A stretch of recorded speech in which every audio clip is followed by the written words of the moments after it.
Muraho neza turabaha ikaze kuri Mubwire TV. Wakwibaza ngo ni Mubwire iki? Ushobora kuba aribwo bwa mbere tubanye kuri uru rubuga ukibaza ngo ni iki tubwira abantu. Nta bindi tubwira abantu, ni ukubabwira ko uri mwiza, kukubwira ko tugukunda, kukubwira ko uri ingenzi. Nyuma yo kureba tugasanga abantu benshi bakomerekejwe n'amagambo atari meza, abantu bababwira, abaca intege, abasubiza inyuma, twaravuze ngo ni iki twakora. Nta kindi rero twakora, kubwira umuntu ibyiza birashoboka, kuko aho amaso yawe abona ibibi unarebye ibyiza wabibona. Mubwire rero ko ari ingenzi, mubwire ko umukunda, mu urwo rurabyo ukibasha kurumuha, mubwire ibyiza gusa, kuko ibisenya umuntu umunsi ku munsi ntago yabibura. Dufatanyije rero hamwe namwe twagera kure, ndetse n'abantu barushaho kunezerwa.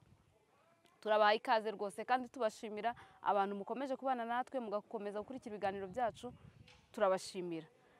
Mbere yuko dutangira rero ikiganiro cyacu uyu munsi, turashaka kubanza kwamamariza abantu badufasha mu buzima bwa buri munsi. Hari umuntu udoda, abantu bifuza kudoda imyenda idoze, bifuza kudodesha. Ushobora kwifuza imyenda idoze, nta wundi muntu wakudodera imyenda myiza ni Grace. Ushobora kudodesha imyenda y'ubukwe, imyenda ya civile, amarido, imyenda isanzwe ariyo yose, Grace arakudodera. Waba uri mu Rwanda, waba uri hanze yarwo, naho upfa kubuza imezire zawe urazohereza, Grace akakudodera. Grace akorera mu isoko rya Nyarugenge. Nimero ye ni 0788 50 95 73. Grace wamuhamagara cyangwa ukamwandikira kuri WhatsApp akakuyobora, akagufasha kugira ngo wambare neza. Undi muntu rero wambika imyenda myiza ya caguwa, amakanzu meza, amakoti meza, amajipo, amapantaro, imyenda y'abagore, nta wundi ni Nunu. Akorera muri Chic, winjire ku muryango wa Access Bank, umuryango uhita ukurikiraho niho Nunu akorera. Nimero ya Nunu ni 0788 70 88 35. Nunu uramwandikira kuri WhatsApp ukamusobanuza, cyangwa ukamubwira umwenda ushaka akawugushakira, waba uw'ibirori, waba umwenda usanzwe wo kujyana ku kazi mwiza, Nunu aragufasha. Hanyuma rero abantu bashaka imodoka, ushaka kugura imodoka nziza zijyanye n'igihe z'ama hybrid, Fabiola arabafasha. Ni 0788 98 13 097. Fabiola arabafasha. Ibisobanuro byose wakwifuza ku modoka, ibyo ushaka kubaza, Fabi aragufasha. Hanyuma rero abandi bantu mushaka kurya neza, ibiryo bitera imbaraga, ibyo kurya byiza, ibishyimbo, nta handi ninge mwabaza. Ushaka kurangura, ushaka bikeya, ibishyimbo by'ubwoko bwose ndabicuruza ndetse nkaranguza, wamvugisha kuri nimero yanjye iriho, hanyuma ibishyimbo nkabikugezaho. Murakoze. Uyu munsi rero tugiye kuganira. Twebwe narababwiye ngo ntago twibanda ku buzima bw'umuntu umwe ku giti cye, wenda ngo tuvuge ibitagenda neza ku by'umuntu, kuko twebwe tugambiriye kuvuga ibyiza muri rusange. Ariko ibintu bibangamye muri rusange dushobora kubivuga kugira ngo uwo muntu nawe akosoke, hanyuma nawe turusheho kumubwira ibyiza. Mu kiganiro rero cy'ubushize duheruka twaganiriye ku bintu biranga abamabuja babi cyangwa ababosi babi.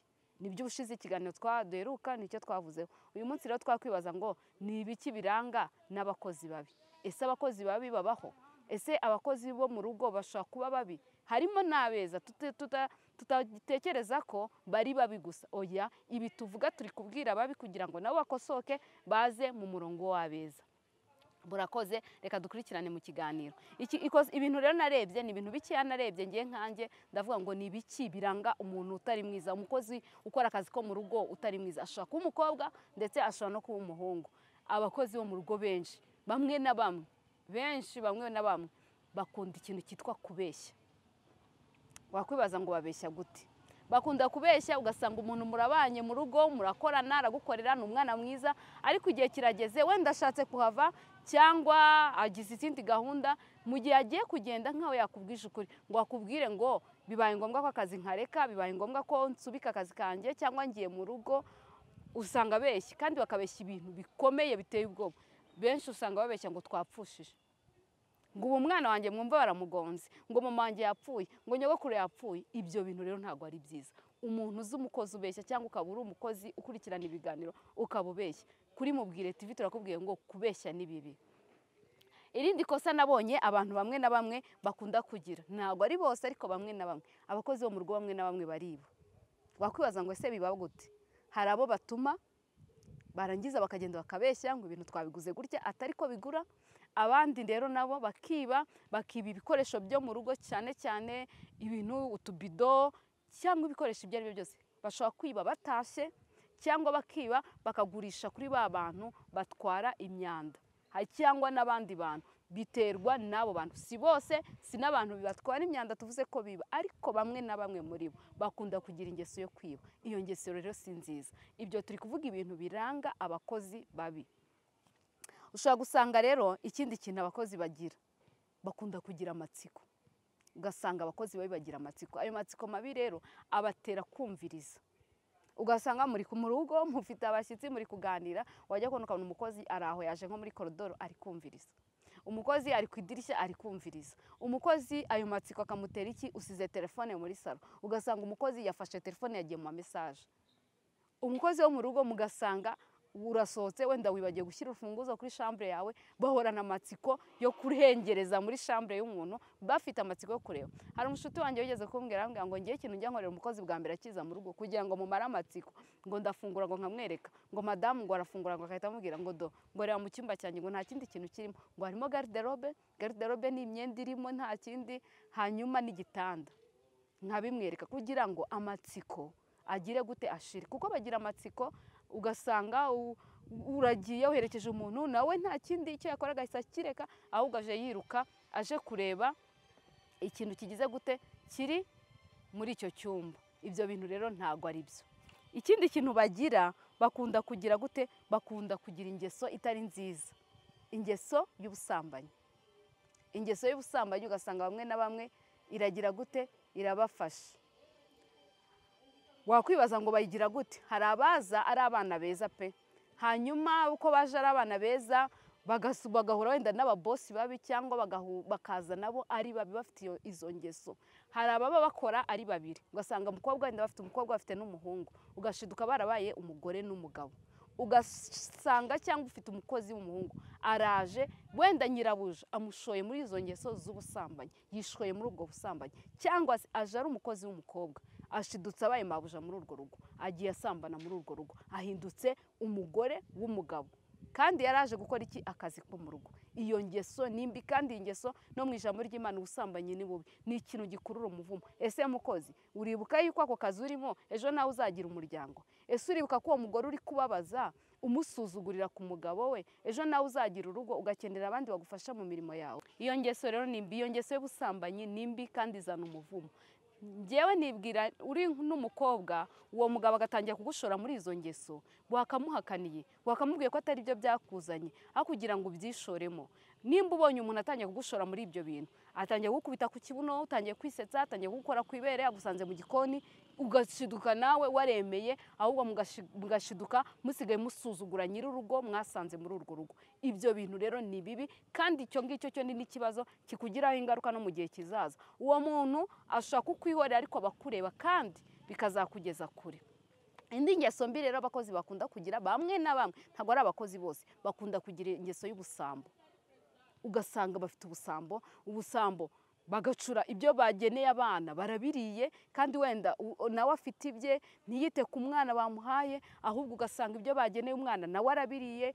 Mbese ugasanga ubusambo burakabije, ni bwa bundi bukabije, n'ingeso ikabije. Usize ikintu aho uraje urakibuze, ibyo mwagakwiye kurya iminsi ibiri ntago mubiri iminsi ibiri, harimo ingeso y'ubusambo. Iyo ngiyo, ibi ntago tubivugira ku bantu bose, turavuga ku bantu bamwe na bamwe bafite iyo ngeso mbi y'ubusambo. Ubusambo ni bibi. Ugasanga urarira abana, ntubaha ibyo bakwiriye kurya, urabyirira, amata y'abana urayinywera, igikoma cy'abana urakinywera, umwana agashiduka ameze atya, ijosi ryaravuyemo, kubera ko utamwitaho, ahubwo wowe ufite ingeso mbi y'ubusambo. Indi ngeso rero naje kureba, nkasanga abakozi benshi bakunda kugira, kandi itari nziza, kandi ari mbi, inabangamira abantu benshi baba bafite. Kuko ntekereza ko abantu benshi bagiye kubakoresha baranabavuga ngo ntago nkunda ibi bintu. Ingeso abantu benshi badakunda ku bakozi, ingeso y'agakungu. Umuntu wese yabonye umukozi mushyashya amubwira ati umva sinkunda agakungu. Noneho waba uturanye n'abandi akakubwira ati mbabare ujye ukora ibintu byawe ubikore neza, ariko wirinde agakungu. Si ukuvuga ngo agakungu ntabwo ari ukubuza inshuti, ntabwo ari ukukubuza kuvugana n'abantu, ahubwo agakungu ni bya bindi ugiramo bigatuma wica imirimo yawe, bya bindi bituma udakora ibyo ushinzwe neza. Nimba amasaha yo guteka ageze uri mu gakungu, nimba bagusigiye umwana ari kurira, hari uwo ngewe nari mfite kubera agakungu agashyira umwana kuri po akamwibagirwa akagenda akigira mu nkuru umwana akaguma kuri po yaruha agahaguruka. Icyo gihe ikintu bitera ikintu bizanira umwana ni igiki? Bizanira umwana guhungabanwa kuko umwana arakubitwa. Nimba wamushyize kuri po ugasanga yahagurutse yarambiwe ntazi kwihanagura, uraza kumukubita ko amakaka yakwirakwijije, kandi byavuye kuki? Byavuye ku gakungu kawe. Agakungu gashobora gutuma ushiririza, agakungu gashobora gutuma urangara mu murimo wawe, bigatuma udakora akazi kawe neza. Iyo ngeso rero nimba ari umukozi uyifite rwose ukurikira iki kiganiro umenye ngo agakungu kampesha amanota mabi. Agakungu ni kabi rwose, nta muntu ugakunda. Indi ngeso rero abakozi bakunda kugira, ingeso y'amagambo no gusebanya. Ugasanga babatumye kuri botike, murahuye, mugiye kuvuga, gusebanya, murasebya aho mwavuye, murasebya aho muba. Bari abantu, umugore agira amahane, umugabo agira amahane, bari abantu ntibashobotse, abana baho barananiranye. Ese nshuti yanjye, mbere yo kwirirwa uvuga usebanya, nimba bavuga nabi, wisuzumye warebye usanga ikibatera kuvuga nabi nta ruhare ugifitemo. Warebye usanga ikibatera kuvuga nabi koko nta kosa ufite. Wenda bavuga nabi kuba washiririje, wenda bavuga nabi kubera ko gakungu. Isuzume nawe urebe. Apa ni ibintu byo kugenda ngo utaranga abantu kuri botike uravuga abantu mubana. Abantu mubana niwo muryango wa mbere ufite. Urwaye nibo bakujyana kwa muganga, urwaye nibo babanza ikibazo cyose wagira uwo mwanya. Nundi wagutabara yagutabara abo bantu babanje kubimenya. Rero ibintu by'amagambo no gusebanya ntago ari byiza. Hari abakozi rero bavuga nabi, bakunda kuvuga nabi bagatukana, ugasanga barashihura abana. Urababajije mu gitondo, ubabajije uko baramutse akubwiye nabi, uramaje ati se iki kintu kiri he, akubwiye nabi. Iyo ngeso nimbi yo kuvuga nabi. Noneho please uravuga nabi ubwire n'umwana utaragira ubwenge, ubwire umwana utarageza igihe cyo kumenya ubwenge bwo kugusubiza. Noneho ugiye kumubwira nabi ngo kubera ko mama we cyangwa papa we bakubwiye nabi. Ibyo bintu ntago ari byiza, ibyo bintu ntago ari byiza, kubera ko icyo uri gukorera uwo mwana ejo nejo bundi nawe kizakugaruka, ejo nejo bundi kizagaruka bawe. Uko kumubwira nabi ntago uzarera uwawe, ntago uzaho uwo mwana uri kurera ubu azahurira n'abawe. Wimubwira nabi bitwaje kubakubwiye nabi. Hari n'abavuga nabi gusa kubera roho yabo, kuko gusa niko bameze, niko bateye, kuvuga nabi, kuvuga nabi. Iyo ngeso nimbi nimbi. Noneho ugasanga uravuga nabi ugeretseho no gukubita abana. Gukubita abana, nturabyara, ntuzi aho bakubita, ntuzi uko bahana umwana. Hari ibintu biba bikabije, wenda ari ukumubwira ati ibi ni bibi, ukamunyuzaho udutoki, ariko nabyo si byiza. Kuko umuntu utarabyaye cyangwa umuntu udafitiye impuhwe uwo mwana badafitanye isano, sinibwira ko yamuhana neza. Iyo ngeso yo kubwira abana nabi ukanabakubita ntago ari ingeso nziza. Ibyo bintu nimba ari umuntu bifite nawe abikosore. Hakaza indi ngeso mbi rero nayo, izi zose turi kuvuga nimbi, nta ngeso nimwe nziza irimo, ni ingeso mbi. Kandi ntago twavuze ko abakozi bose bo mu rugo bafite izi ngeso. Oya, ni bamwe na bamwe. Hari abo usanga rero basuzugura. Umva akagusuzugura, wamubwira ikintu akagusuzugura, akakwimyoza. Umva iyo ngeso nimba uyifite, ako gasuzuguro, ibyo biba nibyo usarura. Rega urwo rugo urimo, uri muri stage, ejo nejo bundi nawe uzagira urwawe, ejo nejo bundi hari aho uzagera. Ese uzitwara gutyo? Agasuzuguro rero ni kabi, tugakosore. Umuntu ugafite agakosore.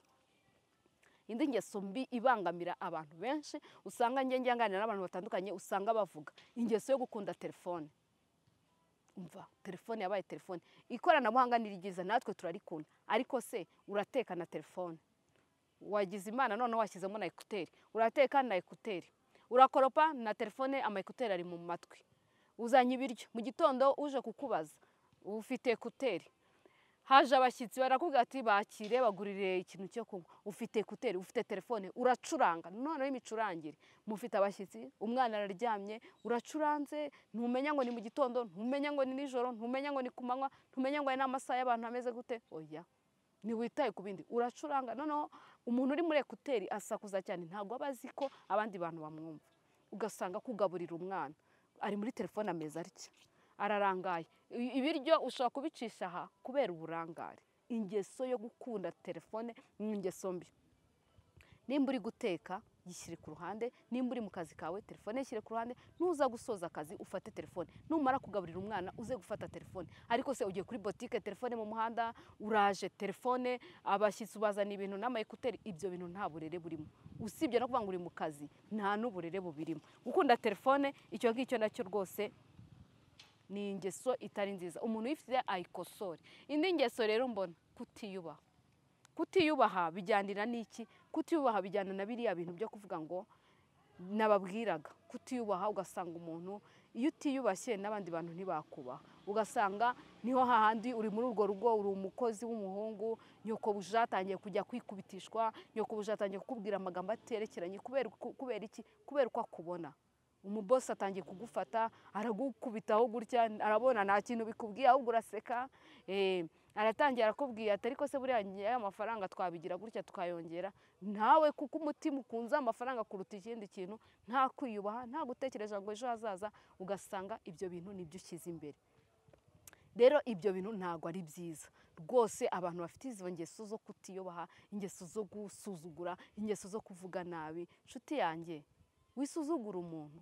Muri hamwe kugira ngo mufatanye ubuzima, muri hamwe kugira ngo urugendo rw'ubuzima bugende neza. Hari ibyo umufasha naho hari ibyo agufasha, hari ibyo umugomba naho hari ibyo akugomba. Rero hamwe no kugira ngo twese ubuzima burusheho kuturyohera, twirinde ibintu byo kutiyubaha, byo gusuzugura, byo gufata abantu nabi. Oya, izo ngeso ni mbi. Izi ngizi tuzivuze ku bakozi bamwe na bamwe. Ese uri umukozi wo mu rugo wifata ukabeshya ngo umwana wanjye arapfuye, ngo nyogokuru wanjye arapfuye? Ese ibyo bintu uba watura uzi ko akanwa karema? Akanwa k'umuntu kararema. Nimba ari ikintu gikomeye ni akanwa. Twirinde ingeso mbi. Rero ntitwasoza ikiganiro tudashimiye abakozi b'abana beza. Umukozi wita ku mwana bamusigiye, umukozi wita ku nshingano, umukozi umubosi ajya gushora mu ngeso mu mibonano mpuzabitsina akavuga ati oya, kugira ngo nkore aka kazi ndagiye. Akicaza nyirabuja akamubwira ati mabuja bimeze gutya na gutya, kugira nzagusenyera urugo ndagiye. Umukozi ubona akavuga ngo aba bakozi bari kumbwira ngo ningusuzugure, ngo ningende mbireke. Umukozi utumva amabwire, umukozi abandi batabwira ngo abakozi bagira indi ngeso imwe nari nibagiye kubabwira. Ugasanga uje gukora ahantu uri mushyashya, bari baturanye n'abandi bakozi bitewe n'agakungu bari bafitanye na wa wundi, bitewe n'ibyo bahuraga communication yabo, bagashaka kugushyiramo imico mibi, bakubwira ngo ntabwo uzashobora, ntabwo uzabasha akazi, bakagusenya, bakakwereka ko nta cyizere aho hantu uzahakura, nta terambere. Ibyo bintu ni bibi. Hanyuma rero turashimira abakozi b'abana beza, abakozi bakora akazi kabo neza, abakozi bita ku bana, abakozi bita ku muryango neza, abakozi inshingano zawe zose twaje gusobanukirwa, tumenya ko imirimo yose tuba turi gukora, umurimo wose ukora ukawukora neza, uba uri gukora umurimo w'Imana. Turabashimiye rero. Uyu munsi twari tuje kugira ngo tuganire ku bintu biranga abakozi batari beza, ariko n'abeza barahari, n'abeza turabashimira. Kandi kuko twebwe tuvuga ibyiza, nimba ari umukozi uzi mwiza w'indashyikirwa, uzatubwire ngo nimumushimire, nimumuvuge, nawe tuzabimubwira ibyiza bye, kuko icyo tugambiriye ni ukuvuga ibyiza by'abantu. Turabashimiye rero mwebwe mwakomeje gukurikira ikiganiro cyacu. Mukore subscribe, mukore share, mukore like, mukore comment, mutubwire ni igiki twaganiraho, mutubwire ni igiki twavugaho, mutubwire se ibi bintu tuvuze koko nibyo. Ese nawe hari abantu uzi bagira izi ngeso zitari nziza? Hanyuma rero icyo tugambiriye ntabwo ari ukwimika ingeso mbi, nta nubwo ari ukugira ngo dushishikarize abantu ibi bibi babikore, ahubwo turi kunenga abakora ibi bibi kugira ngo tubabwire ibyiza, kuko abeza barahari, kuko abeza nabo gushimirwa, abeza nabo kuvugwa. Rero abakozi beza, abakozi b'inyangamugayo, abakozi bakora akazi kabo neza, abakozi badasuzugura, abakozi badasesagura, abakozi batiba, turabashimiye. Aho muri Imana ibahe umugisha kandi ikomeze ibagure mu kazi kanyu, mukomeze mutere imbere. Turabakunda. Shalom shalom.